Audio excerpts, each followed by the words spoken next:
Dalawang missing na sundalo sa tumaob na military boat sa Butalo River sa Dato Salibo, Maguindanao del Sur, bangkay ng matagpuan.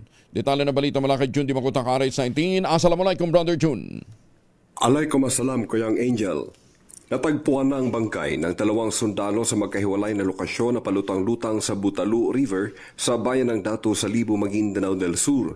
Isang araw ang nakalipas nang tumaob ang kanilang sinasakyang military boat habang tumatawid sa malakas na current ng naturang ilog. Sa opisyal na pahayag mula sa JTF Central, kabilang sa mga nagsasagawa ng combat patrol ang dalawang sundalo sakay ng naturang military boat nang tumaob ito.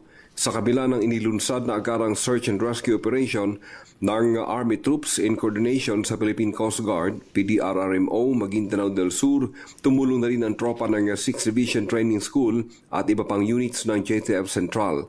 Subalit hindi agad nakita ang katawan ng dalawang sundalo. The following day, unang narecover ang bangkay ni PFC Manuel G. Bermudez matapos makita ng mga local residents at ilang oras pa ay natagpuan na rin ang bangkay ni Corporal Dennis F. Abria.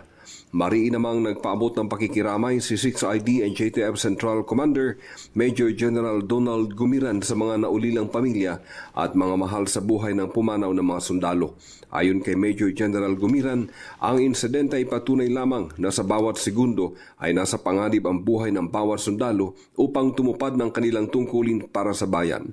Man-natural man o conflict elements ang armed forces ay patuloy sa pagsisilbi. Ang mga sakripisyong ito ay isa umanong taimtim na paalaala ng patuloy na pag-abot ng kapayapaan sa mataas na antas sa magitan ng military service para sa kapakanan ng bansa. Mula sa Central Mindanao, RH19, Jun Di Makutak, DZRH, una sa Pilipinas, una sa Pilipino. Sukran, Jun. Maraming salamat.